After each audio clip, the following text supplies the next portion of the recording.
Welcome to our YouTube channel. जैसा कि दोस्तों हमने पिछली क्लास में डिस्कस किया था सुप्रीम कोर्ट के या हाई कोर्ट के जजों की नियुक्ति से संबंधित सारे प्रावधानों को। कॉलेजियम सिस्टम क्या है, उस कॉलेजियम में कितने मेंबर्स होते हैं, कितने सदस्य होते हैं, कैसे सुप्रीम कोर्ट के जजों का अपॉइंटमेंट किया जाता है और फिर हाई कोर्ट के जजों का कैसे ट्रांसफ़र किया जाता है, उसके लिए कॉलेजियम में कौन कौन से होते हैं।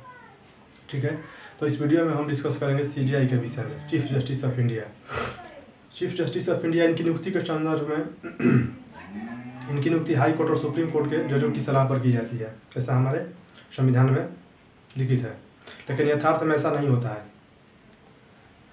यथार्थ में जो सुप्रीम कोर्ट के जज होते हैं उनकी नियुक्ति वरिष्ठता के आधार पर की जाती है, यानी अन्य जजों में जो वरिष्ठ व्यक्ति होंगे वही सुप्रीम कोर्ट के जज बनेंगे। और वरिष्ठता का पैमाना होता है उनके उम्र और योग्यता, यानी जिनकी उम्र ज़्यादा होगी और जिनकी योग्यता ज़्यादा होगी वही व्यक्ति CJI बनेगा। और हम बात करें 1973 की, यानी केशवानंद भारती केस बनाम केरल राज्यवाद। इस केस को मूल ढांचा का सिद्धांत वाला केस भी कहते हैं।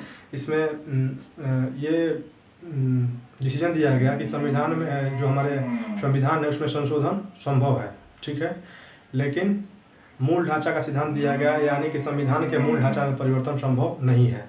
और अगर हम मूल ढांचा की बात करें तो मूल ढांचा जनरली उसे ही कहते हैं जो हमारे प्रस्तावना में या उद्देशिका में वर्णित है। जैसे हम भारत के लोग, जो लिखा हुआ है, हम भारत के लोग भारत को एक प्रभुत्व संपन्न लोकतांत्रिक गणराज्य बनाने के लिए, तो यही सब सारी बातें हैं।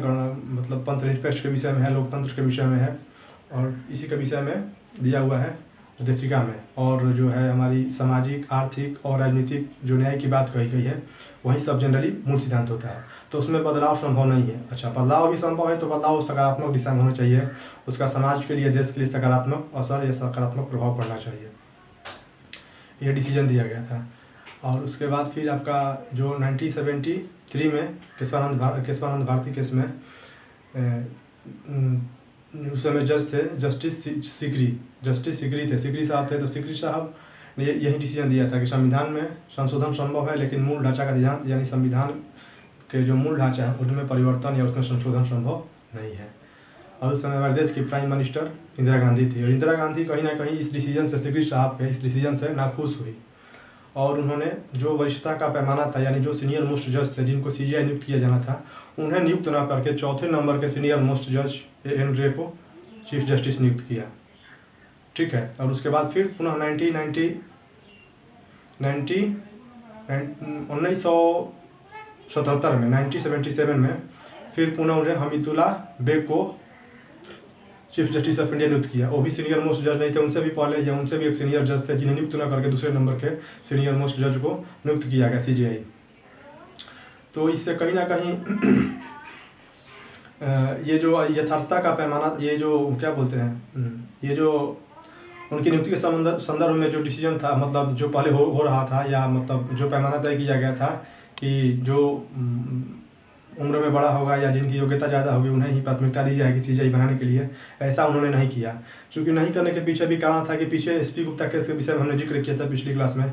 वो SP गुप्ता केस में ये डिसीजन दिया गया था कि जो CJI होंगे वो अन्य जजों को नियुक्त करेंगे या जजों की नियुक्ति के संदर्भ में CJI की सलाह ली जाएगी, लेकिन CJI की सलाह बाध्यकारी नहीं होगी। तो राष्ट्रपति नियुक्त किसको करेगा? वो कार्यपालिका की सलाह पर करेगा, क्योंकि राष्ट्रपति जो भी कार्य करता है वो कार्यपालिका की सलाह पर ही करता है। तो जब CJI की सलाह बाध्यकारी नहीं होगी तो कहीं ना कहीं उसमें कार्यपालिका का रोल ज़्यादा होगा। और यही हुआ भी। इंदिरा गांधी ने नियुक्त की। इंदिरा गांधी अपने अपनी कार्यपालिका से, अपने मंत्रिपरिषद से सलाह लेकर के उनके नाम की सिफारिश की और राष्ट्रपति ने उन्हें नियुक्त किया। लेकिन हम 1993 की बात करें, ठीक है, जो आपका सेकंड जजेस केस आया था उसमें यह डिसाइड किया गया था, उसमें यह डिसीजन दिया गया कि जो अन्य जजों की नियुक्ति होगी उस जजों में फिर कॉलेजियम प्रणाली को लागू किया गया। और उसके बाद CJI की नियुक्ति के संदर्भ में ये भी डिसीजन दिया गया कि जो उम्र में ज़्यादा होगा, CJI की नियुक्ति के संदर्भ में जो वरिष्ठ व्यक्ति होंगे उनको वरीयता दी जाएगी। ये डिसीजन दिया गया था 1993 के केस में। तो क्लियर है उसकी CJI की नियुक्ति के संदर्भ में ये सब सारी बातें। और उसके बाद फिर अगर हम बात करें सुप्रीम कोर्ट के स्थापना के संदर्भ में, तो हमारे देश में सबसे पहले सुप्रीम कोर्ट की स्थापना हुई थी रेगुलेटिंग एक्ट 1774 के तहत। कब हुई थी? रेगुलेटिंग एक्ट 1773 के तहत हुई थी 1774 में, यानी 1774 में हुई थी हमारे देश में। 1774 में हुई थी कोलकाता में। सुप्रीम कोर्ट की स्थापना हुई थी। ठीक है, हमारे देश में सबसे पहले सुप्रीम कोर्ट की स्थापना कब हुई थी? तो रेगुलेटरी एक्ट 1773 के तहत सेटअप कब की गई थी? 1774 में। ठीक है, 1774 में स्थापित की गई थी रेगुलेटरी एक्ट 1773 के अनुसार। और उसके बाद फिर जो हमारे जिसको हम लोग मिनी संविधान कहते हैं, यानी government of India act 1935, government of India act 1935, उसके अकॉर्डिंग हमारे देश में फेडरल कोर्ट की स्थापना की गई। और फेडरल कोर्ट कब सेटअप हुआ? 1937 में, यानी 1937 ईस्वी में, 1937 ईस्वी में। ठीक है, फेडरल कोर्ट की स्थापना हुई। फेडरल कोर्ट कब हुआ सेटअप? 1937 ईस्वी में, 1937 में ये सेटअप हुआ फेडरल कोर्ट। ठीक है, और आगे चल करके फिर यही फेडरल कोर्ट 1950 में फिर सुप्रीम कोर्ट की स्थापना हुई। और वहीं यही जो फेडरल कोर्ट अपना आगे चल के सुप्रीम कोर्ट के रूप में बदला 1950 में। ठीक है, और जब 1950 ईस्वी में जब सुप्रीम कोर्ट की स्थापना हुई तो उस वक्त कितने न्यायाधीश थे? एक चीफ जस्टिस ऑफ इंडिया था और 7 और अन्य न्यायाधीश थे, यानी कुल मिलाकर के 8 न्यायाधीश थे। लेकिन अभी वर्तमान में हमारे देश में कितने न्यायाधीश हैं? तो एक चीफ जस्टिस ऑफ इंडिया और 33 अन्य न्यायाधीश हैं। ठीक है, यानी कुल मिलाकर के 34 हमारे देश में सुप्रीम कोर्ट में कुल टोटल न्यायाधीश है। क्लियर है इतना तक? ठीक है, और हम अगर आगे बात करें तो जो चीफ जस्टिस ऑफ इंडिया है, हाई कोर्ट और सुप्रीम कोर्ट के जो भी चीफ जस्टिस हैं उनकी नियुक्ति और उसके बाद फिर उनके टेन्योर, फिर ओथ कैसे, उनको ओथ कौन दिलाता है, इसके विषय में बात करेंगे। ठीक है, तो जो हमारे हाई कोर्ट और सुप्रीम कोर्ट के जज हैं उनको अपॉइंट तो कौन करता है? उनको अपॉइंट कौन करता है? राष्ट्रपति करते हैं। अपॉइंट तो राष्ट्रपति करते हैं, यानी उनकी नियुक्ति राष्ट्रपति के द्वारा की जाती है। लेकिन अगर ओथ की बात करें तो जो हमारा हाई कोर्ट हो गया और सुप्रीम कोर्ट हो गया, तो हाई कोर्ट की अगर हम बात करें तो हाई कोर्ट के जो चीफ जस्टिस होते हैं, हाई कोर्ट के जो चीफ जस्टिस होते हैं, chief justice of high court, इनको शपथ कौन देता है? तो इनको शपथ दिलाते हैं governor of state, governor of state. यानी हाई कोर्ट के जो भी चीफ जस्टिस होंगे, हाई कोर्ट के जो चीफ जस्टिस होते हैं उनको शपथ कौन दिलाता है? तो गवर्नर ऑफ स्टेट, यानी उस स्टेट का गवर्नर दिलाता है। और अगर बात करें हम अन्य जो जज होते हैं, ठीक है, अदर मतलब जो भी जज होते हैं उनको कौन शपथ दिलाता है? तो उनको शपथ दिलाते हैं ये chief justice of high court. जो अदर हो गए, ये तो हो गए आपके chief justice of high court, इनको दिलाते हैं गवर्नर ऑफ स्टेट। लेकिन फिर जो अदर हो गए, अदर जजेस जो हो गए, इनको कौन दिलाता है? तो इनको chief justice of high court, यानी हाई कोर्ट के मुख्य न्यायाधीश को शपथ कौन दिलाएगा? गवर्नर। और अन्य न्यायाधीशों को कौन दिलाएगा शपथ? चीफ जस्टिस ऑफ स्टेट दिलाएंगे। और इसी तरह हम बात करें सुप्रीम कोर्ट के, तो सुप्रीम कोर्ट के जो होते हैं CJI, उनको कौन दिलाता है शपथ? राष्ट्रपति दिलाते हैं। और जो अन्य जज होते हैं उनको कौन दिलाता है? तो उनको दिलाते हैं CJI। ठीक है, CJI को कौन दिलाता है? राष्ट्रपति। और अदर जजेस को कौन दिलाते हैं? CJI दिलाते हैं। तो क्लियर है। और अगर हम इनके मैक्सिमम या मिनिमम एज की बात करें तो जो मिनिमम एज होता है वो सुप्रीम कोर्ट के लिए और हाई कोर्ट के लिए, इसके दोनों के लिए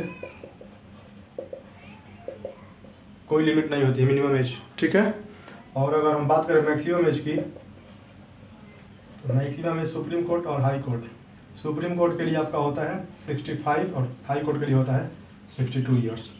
ठीक है, ये आपका हो गया मैक्सिमम एज।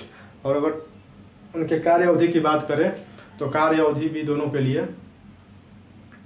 वो भी तय नहीं होती है। ठीक है, वो भी क्लियर नहीं होता है। वो लोग राष्ट्रपति के प्रसाद पर्यंत अपना पद धारण करते हैं। ठीक है, इतना तक तो क्लियर है। और इसके बाद हम बात करें आर्टिकल्स की, तो हमारे देश का जो भी है, क्या बोलते हैं, हमारे देश की जो न्यायपालिका है, न्यायपालिका के विषय में भाग 5 में पढ़ना है। और भाग 5 में जो भी आर्टिकल दिया हुआ है, भाग 5 में आर्टिकल 124 to 147, ये भाग 5 में है सुप्रीम कोर्ट के विषय में। ठीक है, ये सुप्रीम कोर्ट के विषय में हो गया। और अगर हाई कोर्ट की बात करें तो हाई कोर्ट के लिए आपका आर्टिकल है आर्टिकल 214 से लेकर के 232 तक। ये आपका हाई कोर्ट के विषय का आर्टिकल हो गया। और अगर डिस्ट्रिक्ट कोर्ट की बात करें तो डिस्ट्रिक्ट कोर्ट के लिए आर्टिकल 233 से लेकर के 237 तक, ठीक है। तो आपका सुप्रीम कोर्ट का कितना आर्टिकल हो गया, 124 to 147। और हाई कोर्ट का कितना हो गया, हाई कोर्ट का हो गया 214 से लेकर के 232 तक। और अगर बात करें डिस्ट्रिक्ट कोर्ट की तो डिस्ट्रिक्ट कोर्ट का हो गया आपका 233 से लेकर के 237 तक। इतना तक तो क्लियर है। तो आगे हम पढ़ेंगे सुप्रीम कोर्ट के विषय में, और ये आर्टिकल के विषय में पढ़ेंगे 124 से लेकर के 147 तक जो दिया हुआ है उसके विषय में पढ़ेंगे। 124 से स्टार्ट करेंगे। तो आज के लिए इतना ही। Thank you. जय हिंद।